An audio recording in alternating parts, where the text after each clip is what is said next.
so that I can see another human and I can have some eye contact with you guys. I am going to talk about emotional intelligence today. And I'm curious, would you go to the chat and would you go to the chat and would you share with me on a scale of like 1 to 5, 1 being, I don't really understand emotional intelligence, and 5 being, I am a pro at emotional intelligence. Would you go into the chat for me and let me know where you're at? Let's see. Ken says I got lots of 4s. Look at this. I've got Stevie's a 4, Finetta, Lashandra. Okay, so lots of 4s. So here's what I want to do. I want to invite you guys to come off mute at any time and ask me a question or add to the conversation, because I think it's much richer when there's more than just one voice speaking. And so we have a nice intimate group on today. And so if you all want to help me in this conversation versus me like giving you a lecture, I would absolutely adore that opportunity. Now, I'm curious, why is emotional intelligence so important? How did you guys get to a 4? And why did you study it? Would somebody come off mute and share with me kind of your experience? Where did you first hear about it? And why is it important for HR professionals to know this information? Who would share?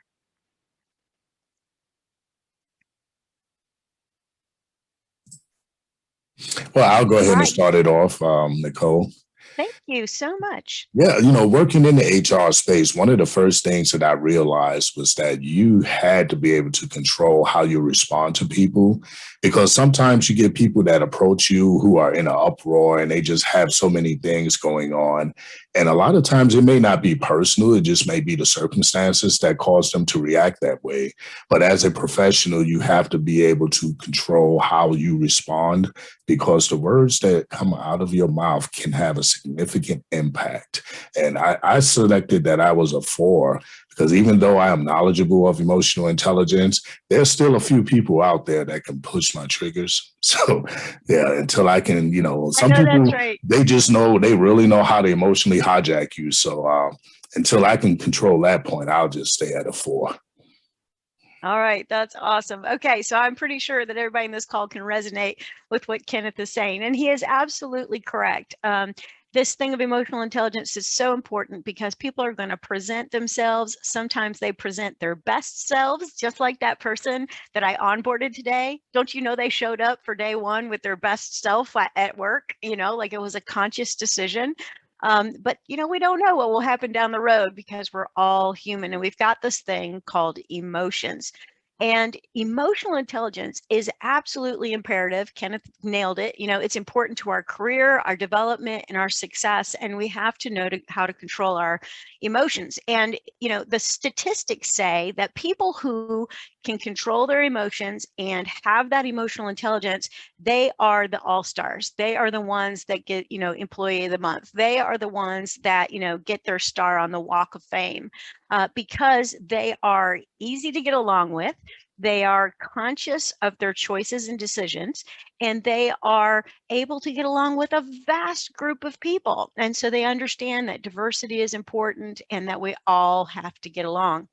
Now, the other thing that's really important to understand about emotional intelligence is the statistics also say, the research says that you will earn on average about $28,000 more. Don't miss that. Write that down. $28,000 more than the average employee if you have emotional intelligence. And you might think to yourself, really? I rated myself a 4 and not sure I'm getting that extra 28,000. And here's where I think that 28,000 is showing up. It's in your leadership roles.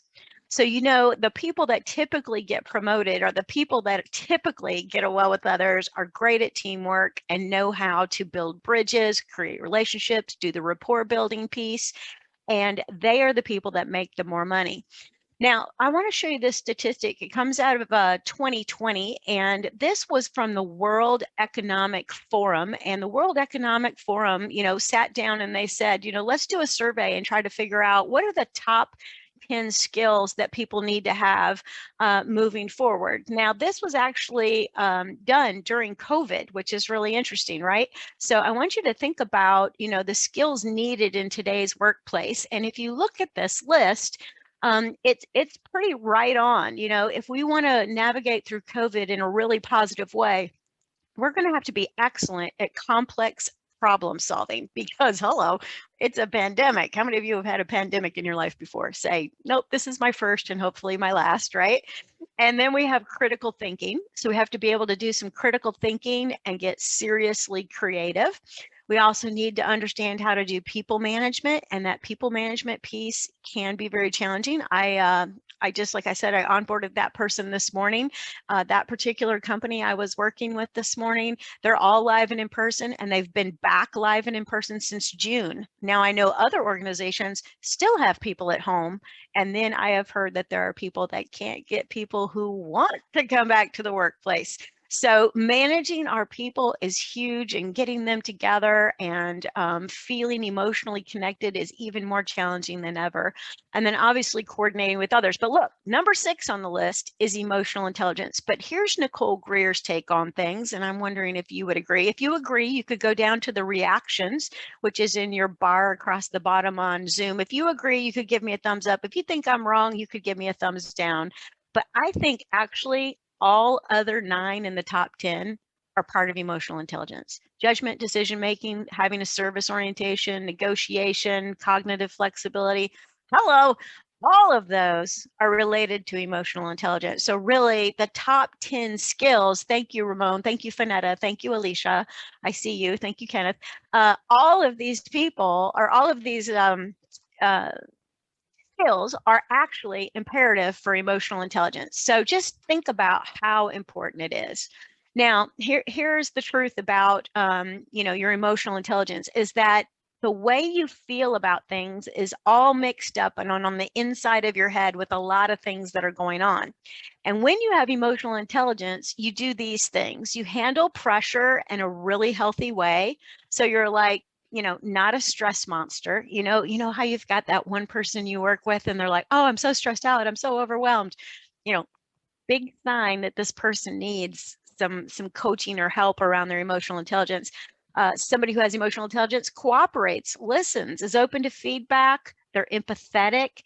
They can set an example for other people to follow when the going gets tough. And when the tough gets going right, they're also an example to follow because they're celebrating, they're congratulating the people around them. And they're also more thoughtful and thorough in their decisions. They're actually thinking things through. So let's think about the brain. You'll see in the background here, I have a little brain. But before we talk about how everything works, I'm going to tell you about Phineas Gage. So I am curious if anybody here has ever heard of Phineas Gage. Phineas Gage was the first time that scientists sat down and they thought about how does the brain work and how does emotional intelligence play a part? And they did this research on Phineas Gage. It was actually done at Harvard Medical School. So this gentleman, Phineas Gage, was a railroad worker, and he was using a 43-inch tamping iron. So everybody get your head wrapped around that. Okay, so a big piece of iron, 43 inches long. And back in the day, when we were laying railroad tracks across America from the east to the west, we would have to dig a hole. We would have to put some dynamite in there or explosives, and then we would have to tamp in that dynamite and then blow a hole so that we could get the tracks laid and get the nails, the big giant nails that held the track down. So Phineas Gage was doing this work. He was a foreman, so that meant he was in charge of others. He was a leader.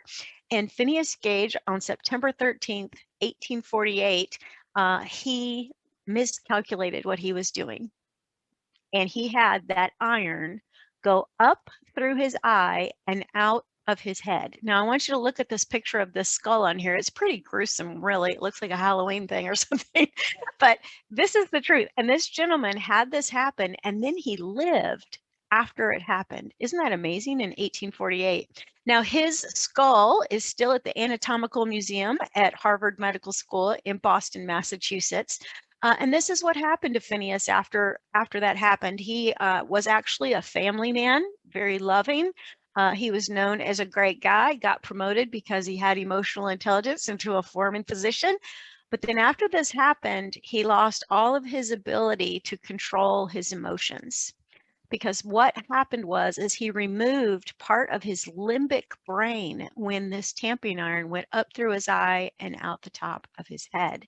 So Phineas lost his job, lost his family, and the rest, as they say, is history. But his particular case started scientists down this pathway of thinking about the physical pathway for emotional intelligence. So you guys have all heard about, left brain and right brain.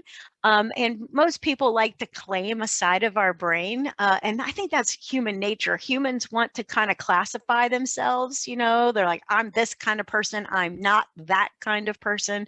But the truth of the matter is everybody on this call has both sides of their brain. And because you have both sides of your brain, you can use both sides of your brain. And emotional intelligence is doing just that. It is the ability to use the left side of the brain, the right side of the brain, and the brain all the way from your amygdala to your prefrontal cortex. Now, the truth of the matter is, as we move through life, we are experiencing things, and usually people have like ideas about what the future holds. Now, this first model at the very top is what I call the lifeline.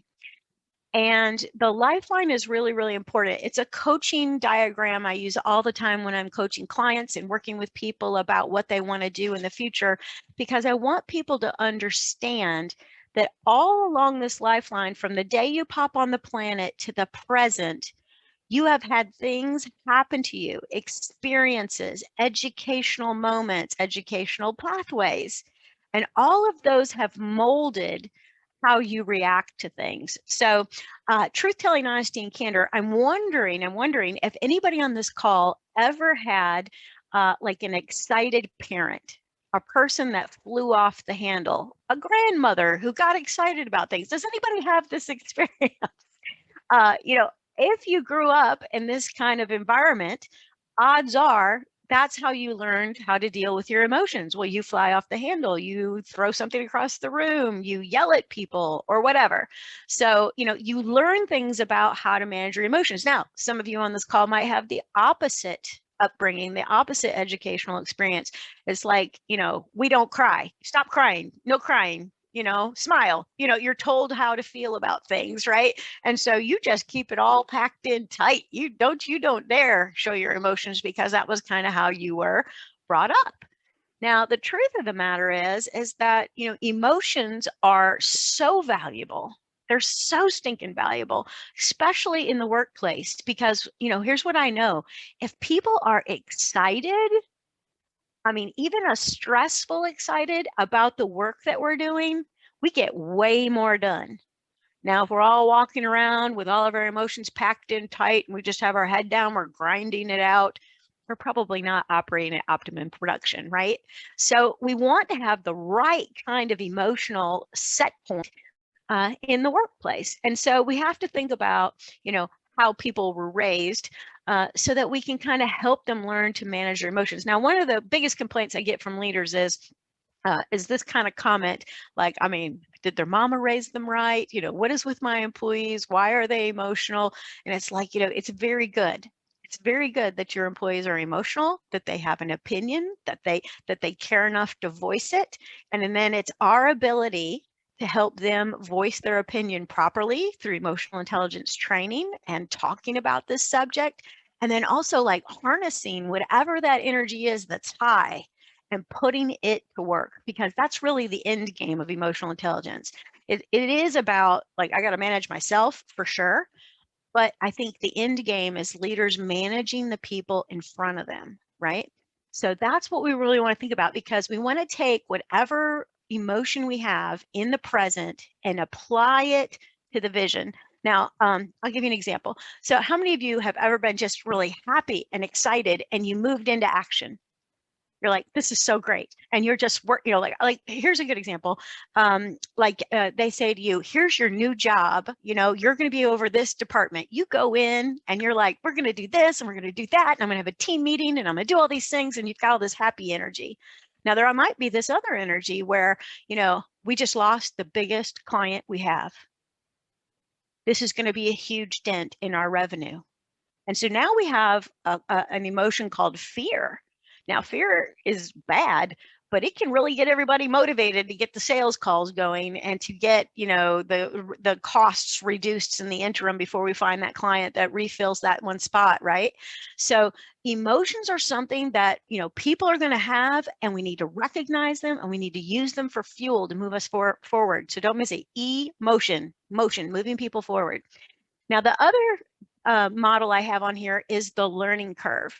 Now, the learning curve is an essential coaching model. I show this to every group I ever work with, these two models, because I think leaders need to have them in their mind so they can draw them on a napkin at the cafe. You can draw them on a piece of paper in a meeting, put it on the whiteboard in the conference room. Because one of the things leaders ask people to do, especially in our technological, ever-changing world we live in, we are constantly asking people to go through learning curves. And learning curves are one of the biggest stressors for people when they have to learn something new. So I'll give you an example. I am currently working with an organization that is changing their software that over 4,000 customer service people are using. So I want you to think about that just for a skinny minute. Okay, so we got all these people that have to learn an entirely new software system. Now, here's the thing. The ladies and gentlemen that are currently using this software system, they can drink a cup of coffee, talk on the phone, and with one hand use the old software. Are you with me? They can do it through automatic movement, the things that they need to do, right? Now we're asking them to have new vocabulary. There's a whole new vocabulary with this system. We're asking them to have all new keystrokes, and we're asking them to click in all different places on the screen that they've been in front of for maybe 5, 10, 15 years. So when you announce this to people, what do you think their emotions are? And then we're surprised that they're a little resistant and upset and unhappy about things, right? So it's we have to anticipate that people are going to go through emotions, right? And so with a learning curve, usually there's this opportunity for learning. And look at this first thing that happens to people. They have to go against the grain or gag, okay? Go against the grain, gag, before they can start performing at a higher level. So since we are all HR folks, many of us dabble in the training part of it, the learning and development part of this process. We have to understand when we get people in for training, they are going to be down the feeling scale, gagging on things. So our ability to be emotionally intelligent in the training process, the onboarding process, the offboarding, all those places where people have to go through a new thing, we have to hold that up so we can get them through, because once they do, it's amazing. Now, here's the truth about humans. This is a picture of a human. I know it doesn't look like a human, but this is the picture of a human. And at the core of a human, there's two things. And what I showed you the lifeline where people pop on the planet. Well, here's the truth about that. When people pop on the planet, they have personality and IQ. Okay, so that's in there from the get-go. And the reason I know that is I have 2 children, same husband, same house, same rules, totally different. How many can I get an amen from anybody who's got 2 in the house and you're they're polar opposites, right? So it's in there, I promise. And then as you nurture them, they start to get beliefs and character traits and a way they think about things and a way they react to those things, which is EQ. So here's the good news about EQ. It's not hardwired like personality and IQ. EQ is something we can actually change and teach, okay? Now, a lot of people would tell me that you can't train and teach beliefs or character, but you absolutely can. I could take a 40-year-old person or a 60-year-old person or a 20-year-old person, and I could talk to them about what they believe about their work or what they believe about the value of what we're producing for our clients or the quality of their character when they deliver customer service. So really everything beyond personality is something that we can teach people, but EQ is the thing we want to talk about. Now, look at this gal. She's got quite a face, doesn't she? And so these are all the different faces you might see during the day. Hopefully you don't have second row, third from the left, somebody's not sticking their finger down their throat, but at work. But like, we see all of these faces. And as I said before, some of us have faces that show every emotion, and some of us have faces that just show no emotion. So I'm one of those faces that shows all my emotion. And we want to be able to tune in, even if they're not showing us faces like this gal, and go, you know what? I think he or she is feeling frustrated, angry, mad, whatever it might be. So as leaders, we got to really take a look at people, see what's going on. Now, there are 4 buckets to emotional intelligence. The first one is self-awareness, which is really like, what's going on with me? And I sent Kenneth a EQ assessment. And I'm going to ask Kenneth, if you would give me a thumbs up. Kenneth, would you shoot that EQ assessment? Would you put it up in the chat?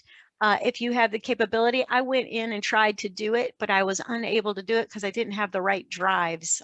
My drive didn't show up when I tried to put it in, but he'll get it out to you. I know he will, or I'll be glad to send it out if you'll put your email in the chat. And you'll get an EQ assessment you can take. And here's what I suggest is that you sit down with your entire team, your HR team, sit down with the leadership team, and have everybody take an EQ assessment. And then instead of just having them take it and letting them self-assess, is, you need to have a dialogue about what's found on the assessment, right? Like, where did you score low? Where did you score high? And have a conversation about, those different areas. It is a great team building exercise. And of course, I would love to help you with that if you need help, but getting that self-awareness is important, because once you get it, then you can actually begin to self-manage. And that's job number 1. It's kind of like, the whole thing about getting on the airplane and putting on your own oxygen mask before you put on the guy next to you's oxygen mask. This is the same thing, right? So, you can't go talk to your people about emotional intelligence until you have some. That's how that works. Otherwise, they think that, we're a hypocrite, right? We're not doing the right things. So we've got to have this self-awareness. Now, the last 2 buckets are social awareness and relationship management. So now that I'm exercising emotional intelligence on my own part, now I have the credibility and the authority to help others with their emotional intelligence, right? So I can be that person that moves in the world in a really healthy way. So you want to think about, how well do you know yourself? People have this thing called a blind spot. Like, they don't know they have one of those faces that says they're scowling, right? They don't know they have one of those faces that says that they're really happy when you're sad. I mean, people don't know that about control over this face, right? The other things they don't know is that they do raise their voice, or that they point when they talk to people. There's all sorts of little things that people don't know. So you've got to really know yourself well, and you've got to have a partner or a team that helps you grow in your emotional intelligence. You can look at your strengths and your challenges, and then you want to think about, how does your self-perception align with how other people see you? So I want you to think about this. I want you to write down this very, very powerful question. And here is the powerful question. It is, what is it like to experience you? What is it like to experience you? And I will tell you that I ask this question all the time in my coaching sessions. That's the first question I ask when I get a new client. I say, what is it like to experience you? And you know what people say? They say, I don't know. Oh, I've never thought about that before. Now, don't miss that. That is the very first thing we got to have, is this self-awareness, right? Because we're a little blind to how many layers we have and what we expose. We have a tendency to really like who we are, and we have a tendency to not like or judge, dare I say it, everybody else out here, right? So doing emotional intelligence work takes somebody who's really humble, and somebody who's really, has a desire to show up as their best self, because we have many, many layers. Now, the truth about what is it like to experience you is that whatever that experience is, it puts ripples out into the atmosphere, right? Out into the body of work that we're doing. Now, my guess is everybody on this phone call has had the good boss and the bad boss. Give me a thumbs up on the reactions on your little on your little squares. Is that true? You guys have had a good boss and you've had a bad boss, right? And we all know that the experience of that great boss was fantastic, right? And here's the thing, don't miss this. See this up here about the comfort zone? I had a wonderful boss who pushed me, put stress on me, but told me I could do it, pushed me out of my comfort zone, and I made magic happen as a result of her. Her name was Nancy Freeman. And Nancy Freeman pushed me and made me self-aware. She gave me feedback consistently about how I showed up and what I should say and what I should not say. She was so hard on me. And don't miss this, I love her. She made me grow into a really beautiful person of character. I still got work to do. Hello. But you know, in my early years, in my 20s, when I was first in business, she shaped me and she formed me and made me very self-aware. And that's what excellent leaders do. Now, Kenneth kind of said this earlier. He said, you know, I got some people that can push my button. So this probably feels right on for Kenneth right here. And it's true. Some people will push your buttons. But here's what you have to think about is after your button is pushed, why does that bother me? Why did I let that bother me? What they were just words. It was just an action that he did. Nobody hit me, touched me, personally did anything to me. It's just like what it was to experience them, right? Like don't miss that. So there's this experience of me that I can manage. And then there's that experience of them that you can't always manage. You can coach it, you can give feedback on it, which I totally implore you to do. Oh, I like what Kenneth said. He says you gave them control over you. That's exactly right. So we don't want that to happen. We want to be able to step back and go, oh, whenever he does that, it makes me very angry. So I'm going to choose not to get angry because that's like a little tactic or he has a blind spot. You know, it's like this thing where you can have grace for people because they push your button. So you got to think about, you know, what move do I want to make, right? You know, so do I want to be somebody who allows other people to upset me, or do I want to be the person that says, let me look at the chessboard and let me figure out what my next move might be? Okay. And being able to step back, that is one of the greatest skills a leader can have, is to step back and do that. All right, now I want you to look at my little stress model here. You know, people all the time say, I'm so stressed out or everything's so stressful. Well, here's the truth about things. Stress is healthy. And you actually need it to be optimal, to operate properly. You know, if somebody said, listen, you can have the entire year off. Sounds like COVID, but with a job. Anyway, so you could stay home for an entire year. I don't know what happened to you during your year of COVID, but I've been at the house a lot. And, you know, like I got real comfortable. I got a dress on today. Even though I'm on video, I got a dress on today. But I'm going to tell you, there's been a lot of slippers and yoga pants at the house. Are you with me? And so it's really important that we have something to kind of push us to be better, to make us show up as our best self. And really, you know, that is what work is for. It's a 4-letter word that pushes us forward. And so we want to have this optimal stress, right? Because that's where happiness, performance, and health hangs out. You know, when I'm laying around the house in my yoga pants, I don't feel that great about myself. But when I go out, I do something, I perform, I make something happen in the world that benefits others, it's a good day. So people need this stress in their life. And what we need to do is we need to provide a climate so people can seek feedback and feed forward. And feedback, as we all know, is what people need in order to know what it's like to experience them. Now, the opposite of that is this concept called feed forward. And feed forward is a concept where we invite people to listen to areas of our life that we want to change and give us suggestions about how we want to change. So for example, if you did an emotional intelligence program at your organization, you would teach feedback and feed forward as part of your emotional intelligence process, because people have to look in the mirror and then people have to choose something to work on. so that they can improve. So you want the feedback as well as this process called feed forward, where each individual on the team identifies what it is they want to change and we hold them accountable for it.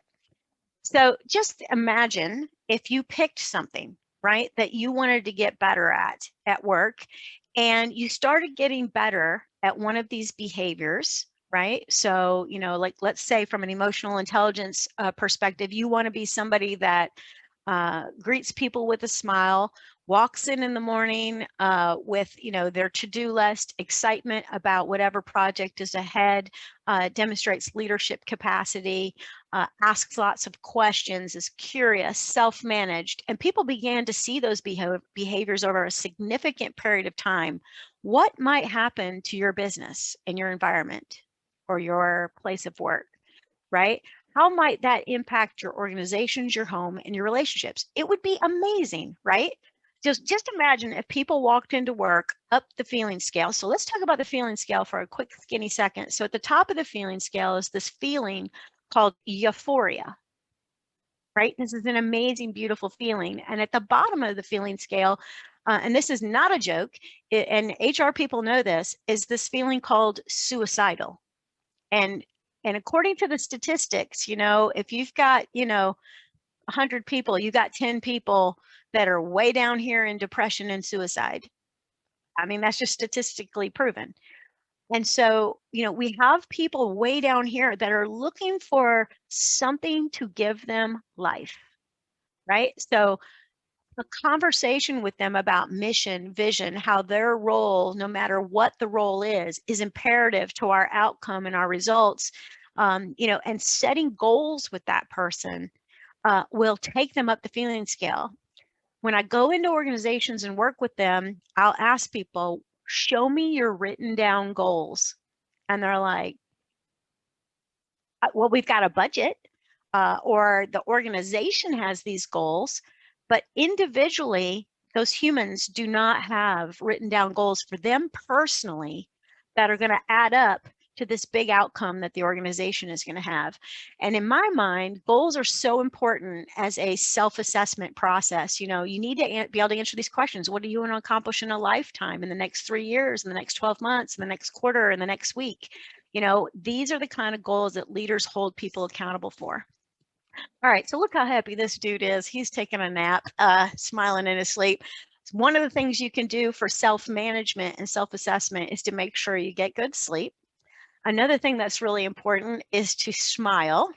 So I don't know if you've heard this before, but it takes 2 muscles to smile and 52 to frown. And so it's much better for your face to smile as well. You get the right kind of wrinkles.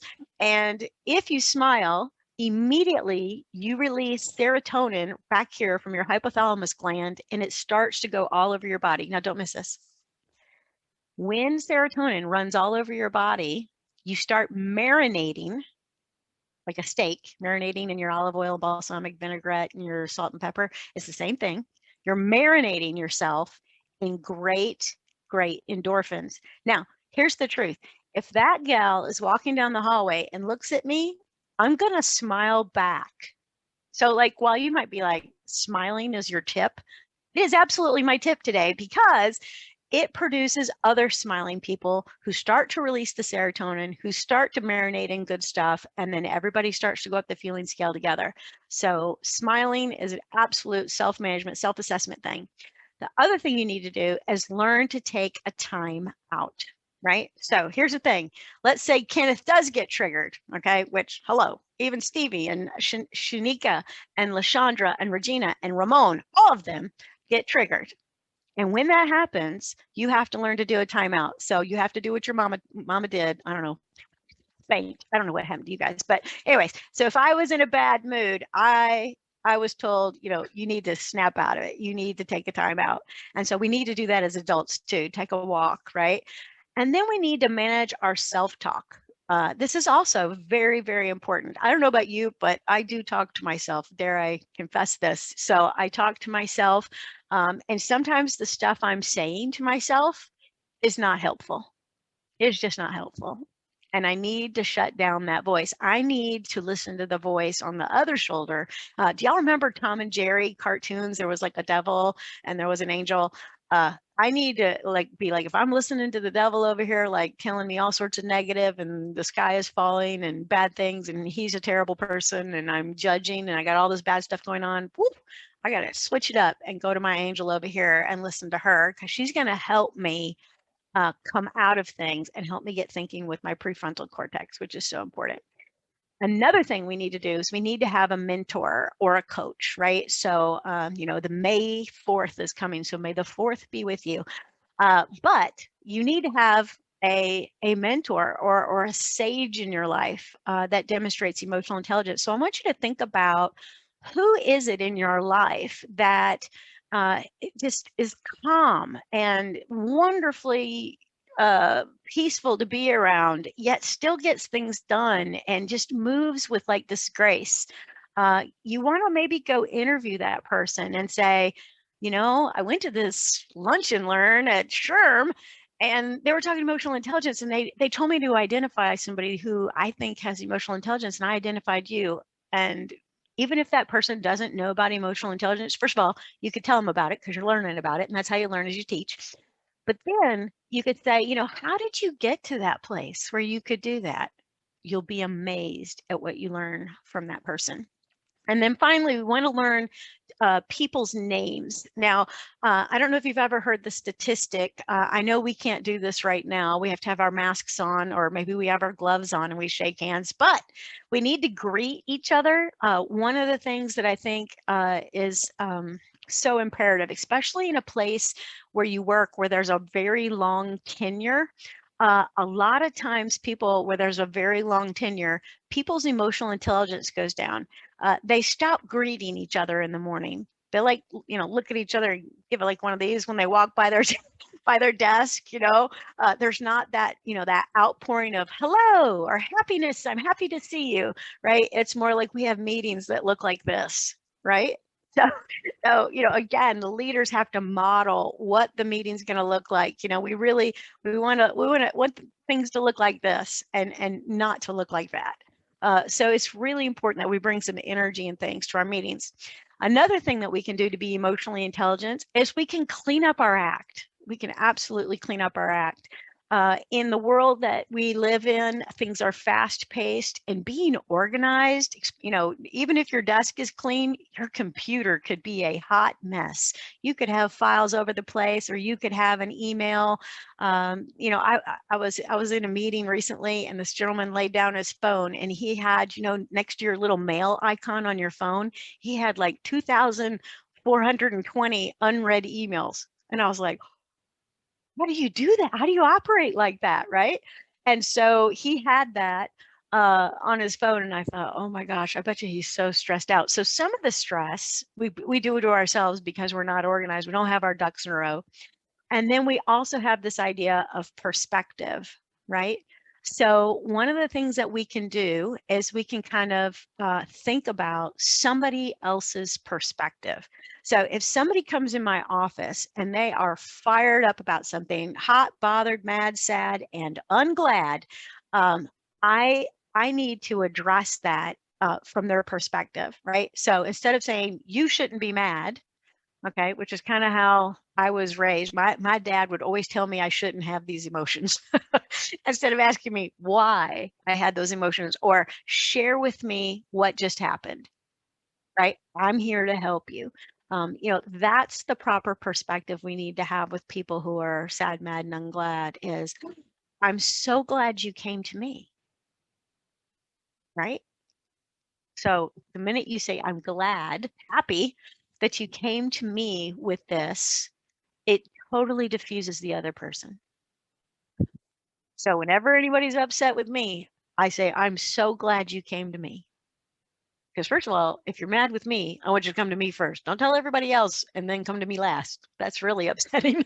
But come to me. I'm so glad you came to me. I want to help.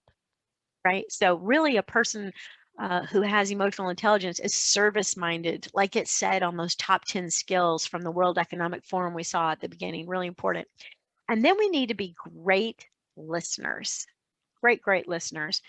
So I know people on this call, you all have that thing where, you've heard that, you've got 2 ears and 1 mouth because you're supposed to listen twice as much as you talk. And I do absolutely believe that is the absolute truth. But there's a kind of listening that I think is super helpful with emotional intelligence, and that is listening to understand. Now, that might sound familiar to those of you who, from the way back, took training from the Stephen Covey Company, or maybe watched videos or read a book called The 7 Habits of Highly Effective People. But I'm telling you, if you haven't read that, you need to read it. And he talks in there about, listening to understand, or seeking to understand first before you respond. So listening actually involves talking, which I know sounds weird. But what we want to do is we want to listen to the person. And when we listen to them, we want to be able to say back to them, this is what I just heard you say.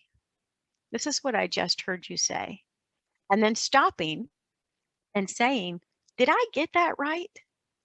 Is that what you're talking? Do I have it?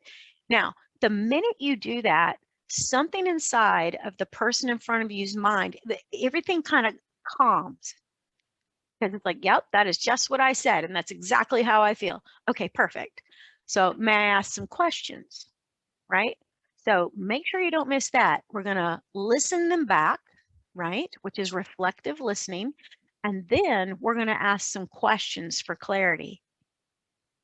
So then you say, may I ask you some questions? Now, that's really important in the listening process, is to ask permission. And you might think to yourself, I don't have to ask permission. Yes, you do. Reason you do is because the minute you give permission, or you ask permission, and they grant it to you, they stand in choice, right? So, wow, you just gave this person some power.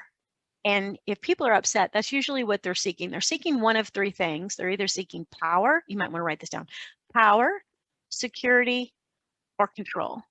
Okay. Power, security, control, maybe approval, right? So you want to give them that, because those are really part of the human condition, which is a whole nother talk we should do sometime. But we ask permission, they grant it to us. Now they are put in control, which is probably why they're in your life at that moment upset. And now you ask questions. And here's the thing, when humans feel understood and they get a little bit of airtime, they soften.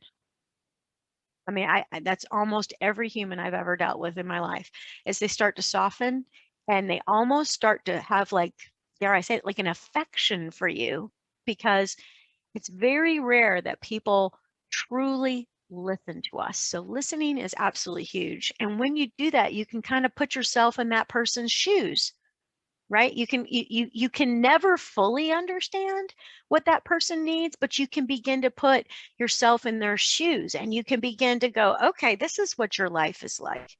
Right. So I know that probably you all are like secret serial watchers of Undercover Boss, right? Because like that's our bag, us HR folk. And I love that show.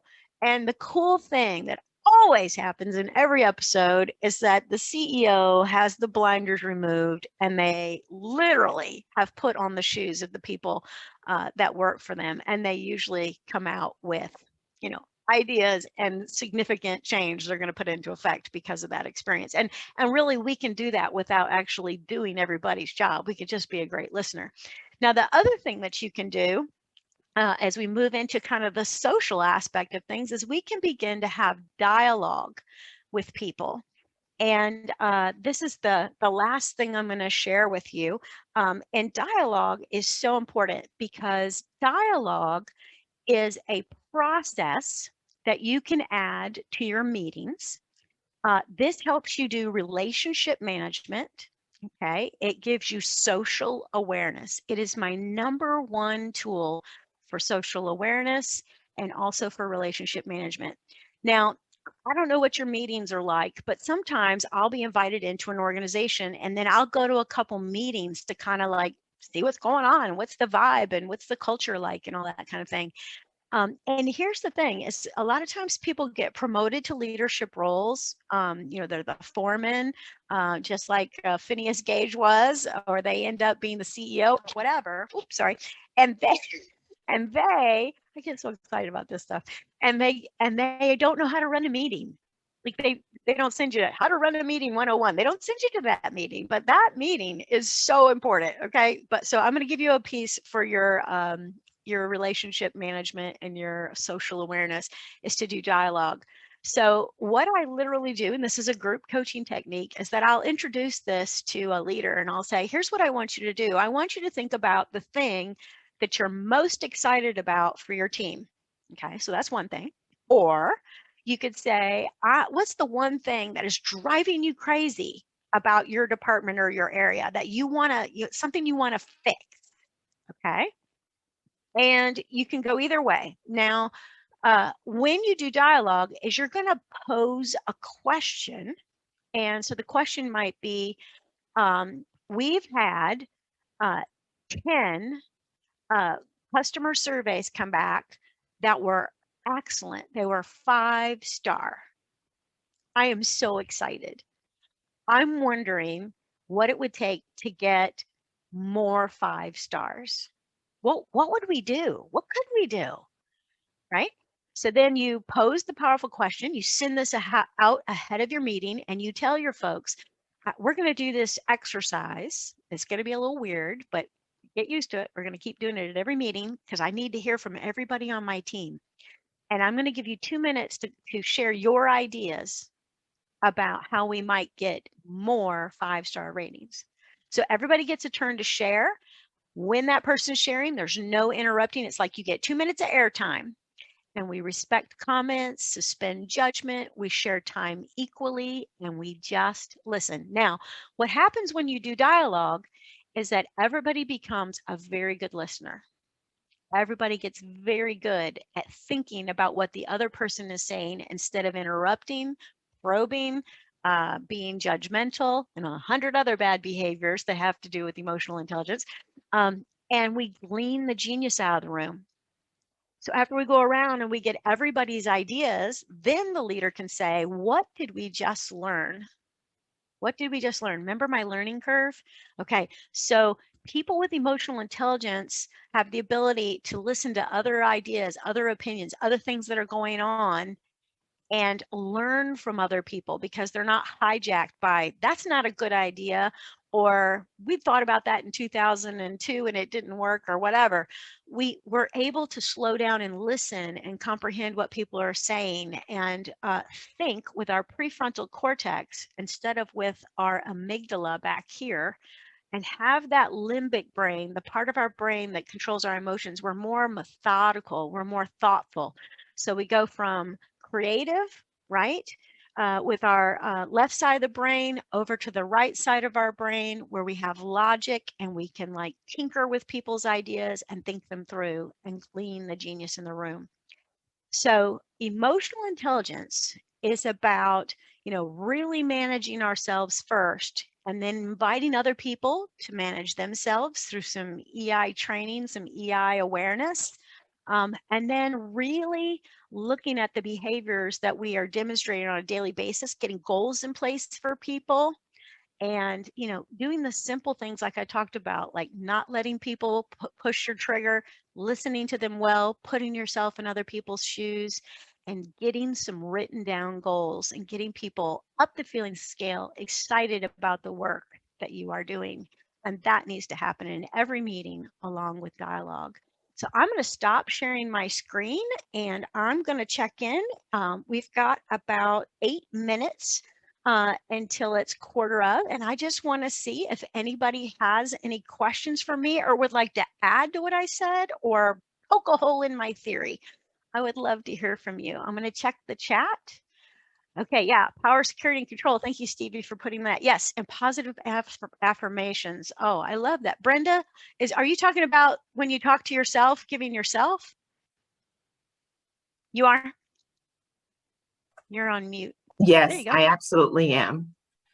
Definitely. It's positive affirmations when you're talking to yourself. 100%. Yeah. I mean, I know people that have little things on their refrigerator, on their mirror in their bathroom, just all sorts of things like that. Yeah. I went to a retreat. It was a faith-based retreat. And when I was at this retreat, there was a gentleman talking about what you can do when you're walking.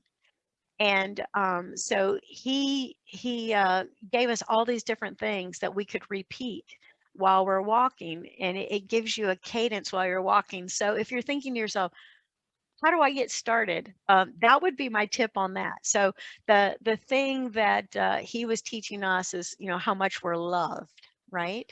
And so when I walk, I just say, I am loved. And that just keeps me trucking down the road, you know? So you could do all sorts of affirmations, you know, that really make you understand, you know, the truth about your existence and, you know, why you popped on the planet on my lifeline, you know, the fact that you have a purpose in the moment, really important. And that's another thing that I didn't put in my PowerPoint because we're always so limited on these lunch and learns. But I have this really great tool. It is called creating a mission statement for work and life. I did this work in 2007, and it was life-changing for me. I mean, like, to sit down and say, do I have a purpose?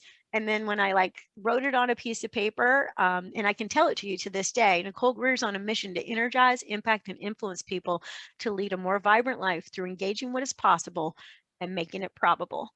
Okay, now that's just one sentence, but I'm gonna tell you, it took me a long time to get that all worked out. So very, very powerful. And a lot of times when I work with clients, I'll help them to craft that. But I have that in a document. If you want that, you can email me at Nicole@vibrantcoaching.